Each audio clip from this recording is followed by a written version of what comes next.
Hi everyone, welcome to Mildura Art Centre's Social Drawing at Home. I would like to begin by acknowledging the traditional custodians of the lands on which we are meeting and pay my respects to elders past, present and emerging. We celebrate and respect their continuing cultures and acknowledge the memories of their ancestors. In today's session, we will be discovering frottage. Frottage is the French word for rubbing. It's an art technique of taking an impression of the surface texture of an object, item or material by placing a piece of paper on top and rubbing over it with soft pencil, crayon, chalk or charcoal. So if you haven't already done so, grab these items and get them together for the session. Some plain paper or a soft paper such as a crepe paper, rice paper, or a tissue paper. I've grabbed this tissue paper out of an old shoebox. That's an example of, what's that, crepe paper, rice paper, graphite pencil with a soft lead. So what I mean by soft lead, a HB is harder, whereas the higher the number, the softer the lead. So a 6B is softer than a HB, and you'll understand when we get into the session. Whether you've got a soft crayon or an oil pastel, dry pastels, or even chalk or charcoal, they'll be ideal for use in this session. So I thought I'd start off with a little bit of history about hot frottage. I'm sure you're all thinking, how fantastic. So the frottage technique was developed by a surrealist artist by the name of Max Ernst in his drawings in 1925. And Ernst found inspiration in an ancient wooden floor where the grain of planks had been accentuated by many years of scrubbing, and the patterns of the grain suggested strange images to him. So, and the surrealist artists were fascinated by the subconscious mind, and this was behind Ernst's experimentation with frottage, and claimed it as a form of surrealist automatism. You know, what's that? It's another way for a person to attempt to let the unconscious guide his hand in the creation of an image. So this is an example of Ernst's work. This is called The Habit of Leaves. So he created his frottage images by placing paper on top of various materials such as wooden floorboards, lengths of twine, wire mesh, crumpled paper, even crusts of bread.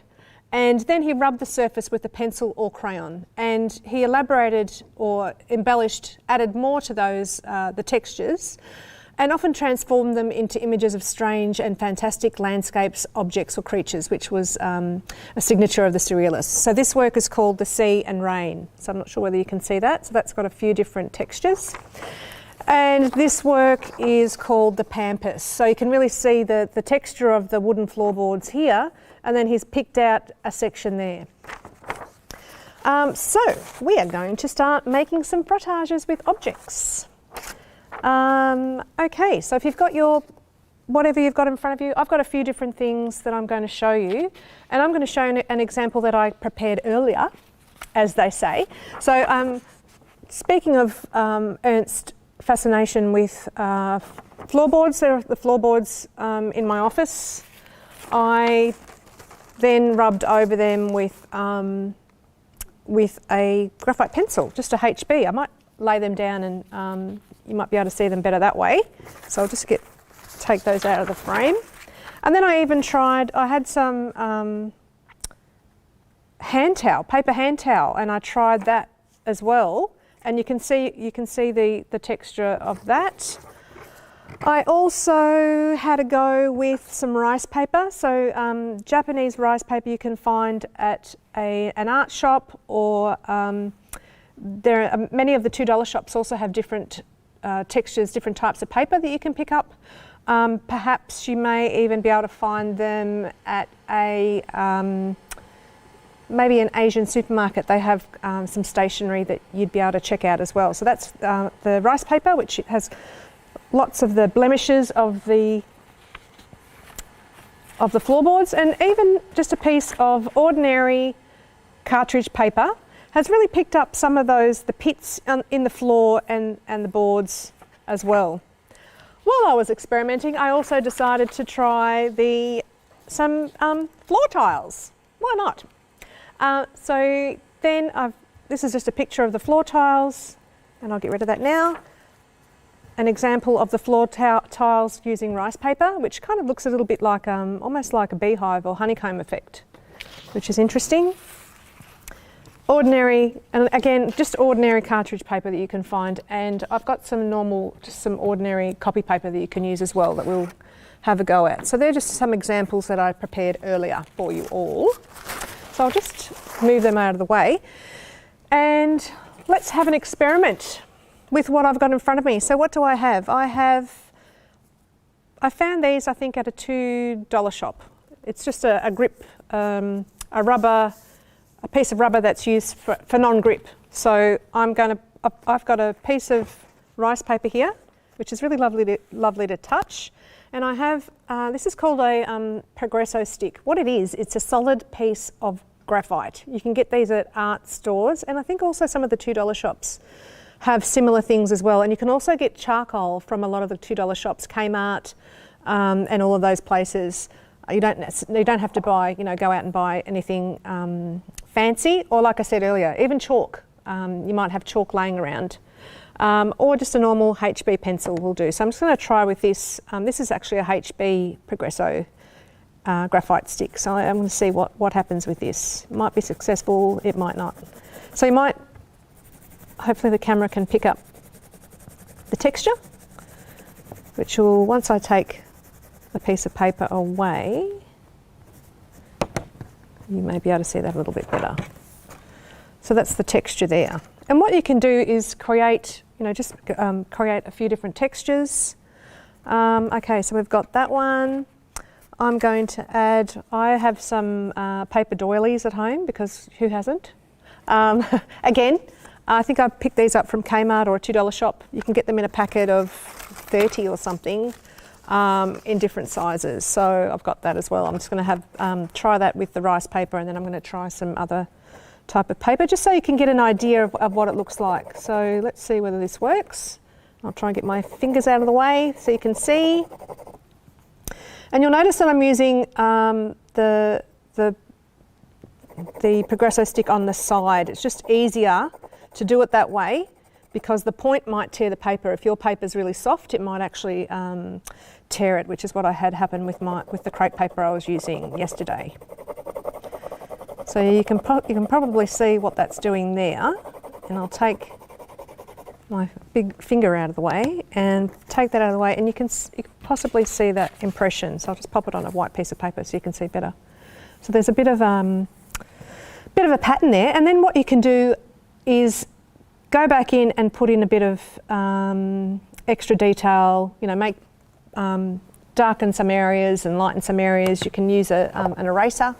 So the beauty of using graphite or charcoal or something that's soft like chalk is that you can very carefully with an eraser of some description take the graphite away, which you can see here. You can also use, if you don't have an eraser, you can also use blue tack. If you've got blue tack laying around at home, that's also really quite effective to remove. You can just sort of rub that gently on the surface of the paper, and it'll remove the graphite. So what else do I have? I have lots of stuff. My eucalyptus tree was shedding its bark, so I was lucky this morning. It was making a huge mess, but lucky for me. So I'm going to try squishing it down underneath this rice paper and seeing. There you go, special effects as well. Bonus. Let's see what that does. So on the side, it's actually working quite well.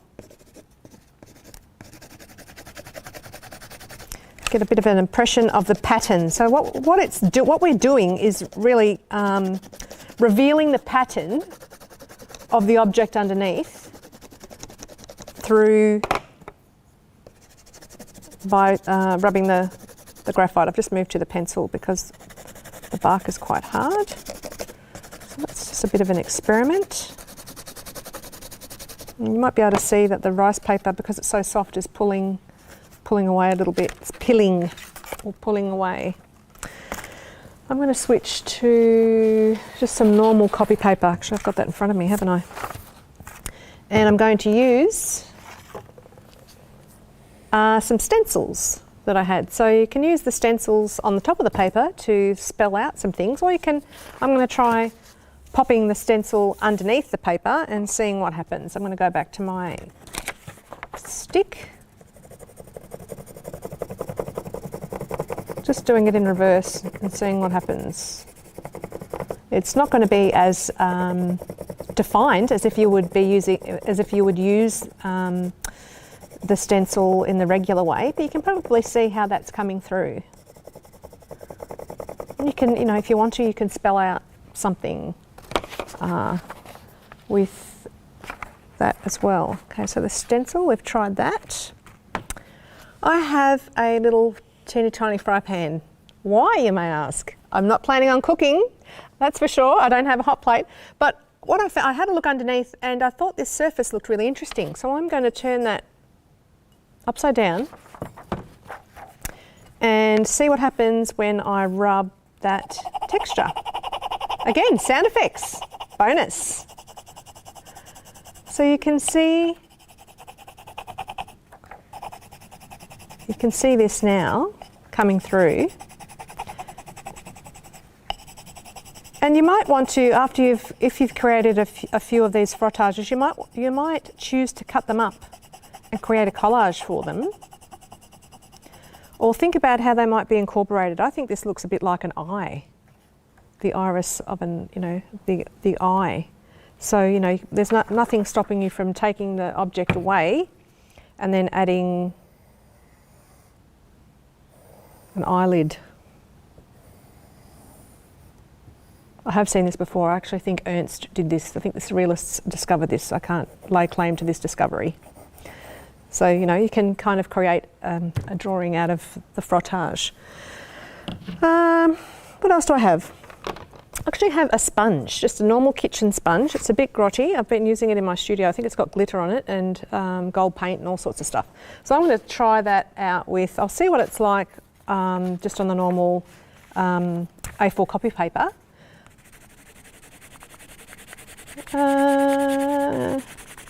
Not so effective.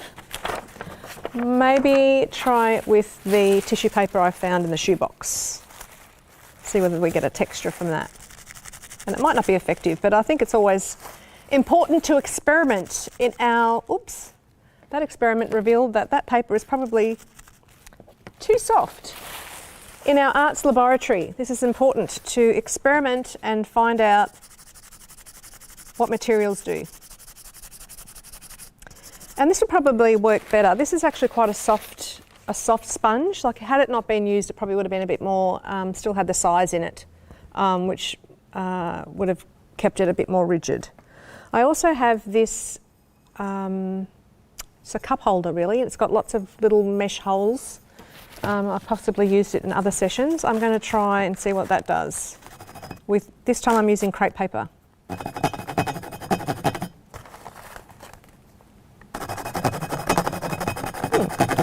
It's quite effective, and again we've got sound effects happening. So we've got, I'll take that away so you can have a look at that. So we've got those fine circles and holes revealed. So it kind of reveals in reverse the surface of the object. I also had at home a stencil. I'm going to try now. So you might have something like this at home, or but I just thought I'd give it a go. And place it over the top. So it's just a different stencil that has a pattern. You might even have on your wall, you might even have some wallpaper or something in your house that has a relief texture to it, which I'll show you. I've got something from home. That's actually quite an effective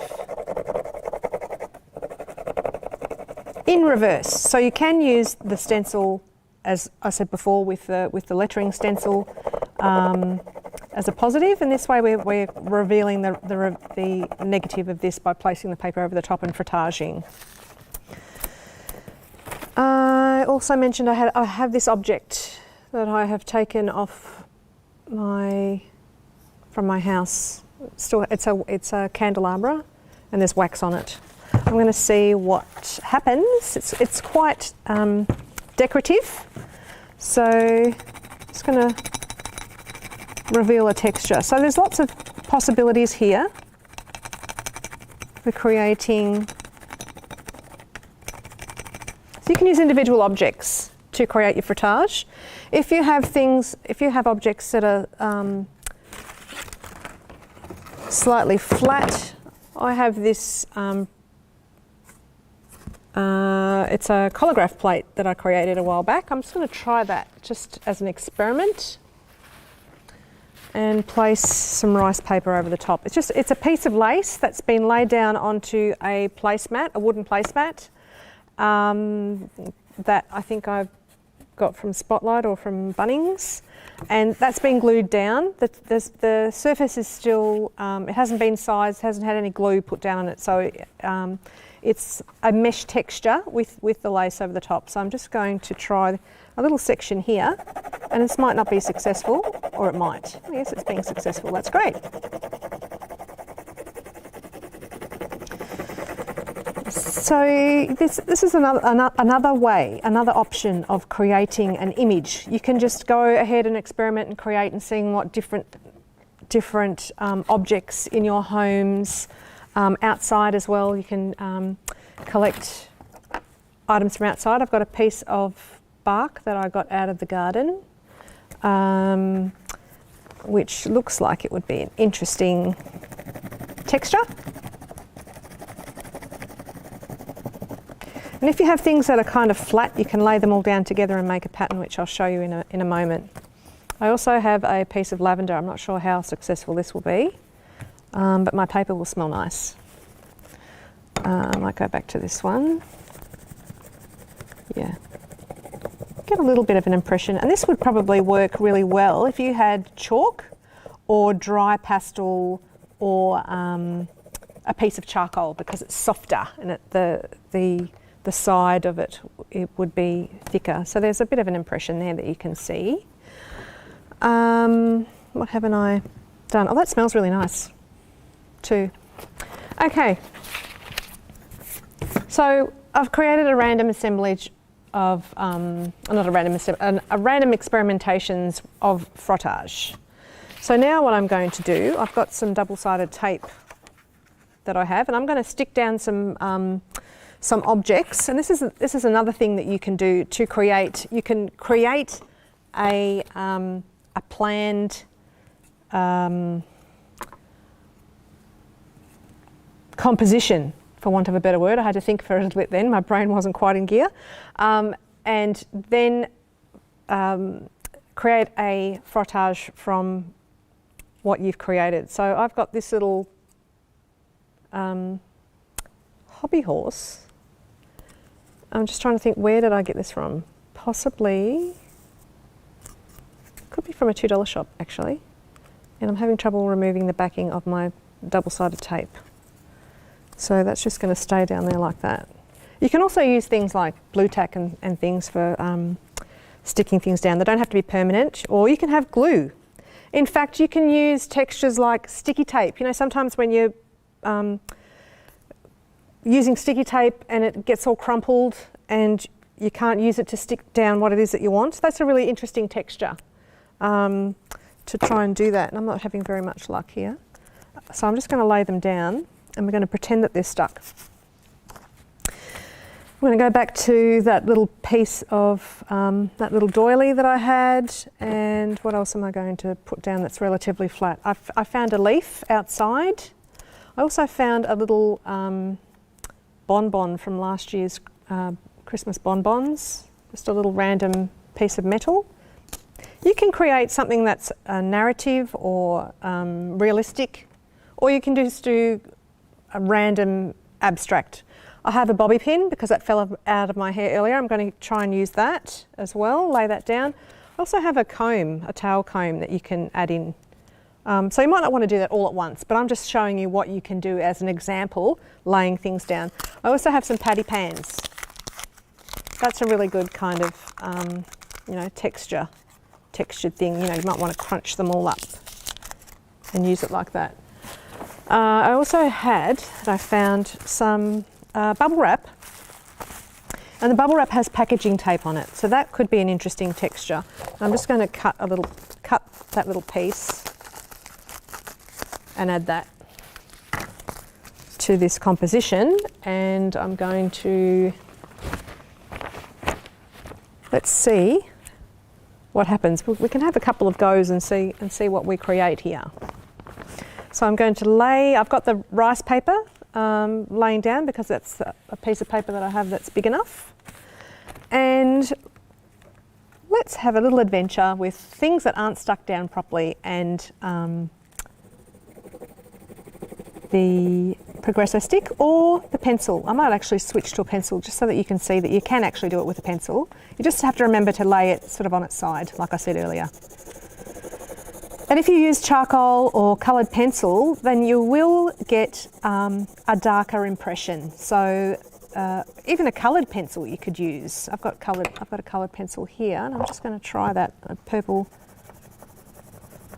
pencil, which is reasonably soft because I'm using it on the side. I'm not using it on its point. So you can incorporate colour. So, and then once we've rubbed over the surface of the doily, you might have a fabric doily. It doesn't have to be paper. Or you may have like a scarf even that you can put underneath the paper and scrunch it up and make it into a texture. Or what you can do also is use an organic texture such as the bark and create something different from it, so something inorganic, whether it be an abstract composition or maybe it's a person's face. We might have a little go of doing that, sort of similar to what I did with the eye and the fry pan. So okay, so we've done the doily. The doily's done. What have I got under here? Oh, the scrunched up bit of patty pan. That's interesting. So we've got a bit of an impression there. What have I got under this bit? The leaf. Let's see what the leaf does. And then once I take everything away, you'll see that it's revealed. Actually, we're getting quite a bit of detail from the leaf, which is really lovely. And that's just from the side. This piece of graphite that I'm using is equivalent to HB, a HB pencil, which is quite hard. But if you had a softer, as I said, the higher the number, so it starts at HB, or it starts at B, HB and then 2B, 4B, 6B, and then up. My tail comb, let's see, what's that going to do? Oh, that's interesting. And again, I've got some sound effects happening. So I've got the outline revealing the object underneath. And if are you following on at home? What are you choosing to frottage? And what kind of paper are you using? Be interesting to know. Okay, the hobby horse. My finger is in the way, I do apologise. There we go, we're revealing that shape, which is quite nice. And again, I'm just doing this quite quickly so you can see, what's possible, what might you like to do. You might want to experiment, incorporate colour, put in a bit more detail. You might even want to, go over and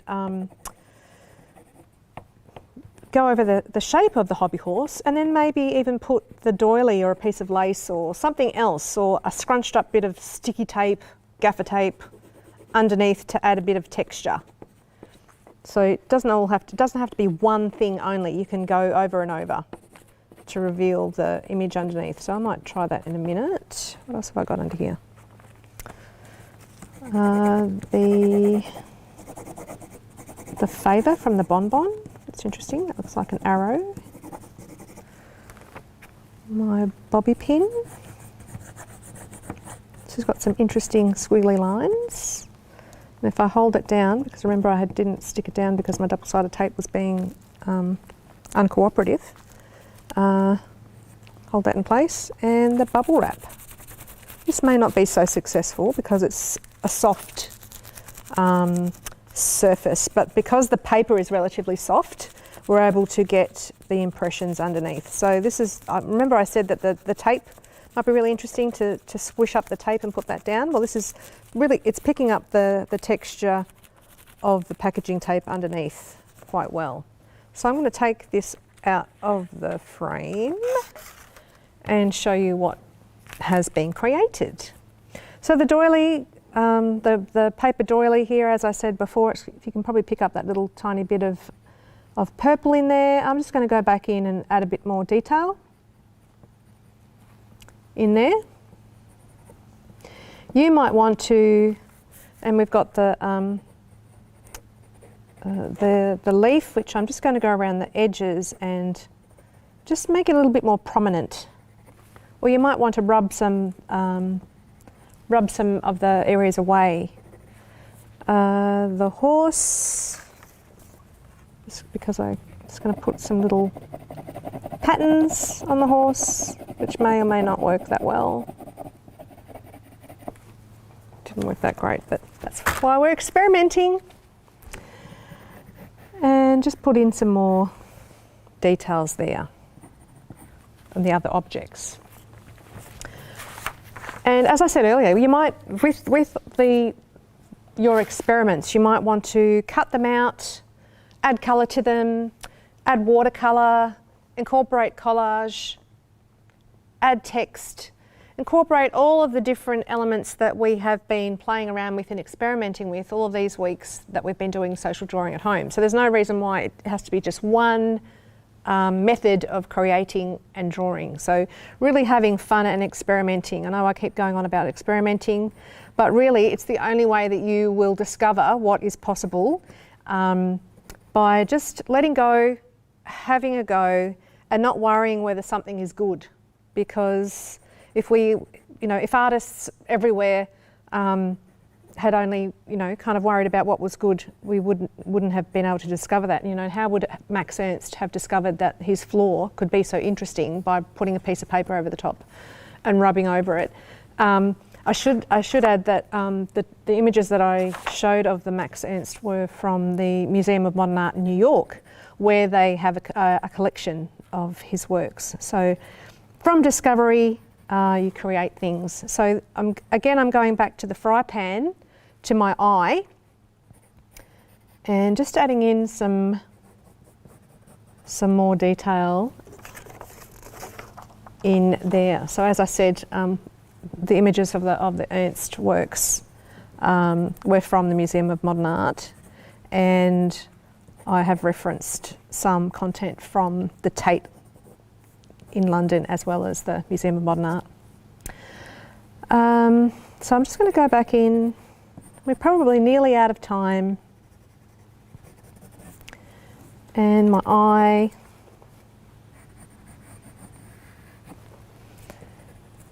I'm going to put a bit of detail. I'm imagining what my eye might look like, or someone else's eye.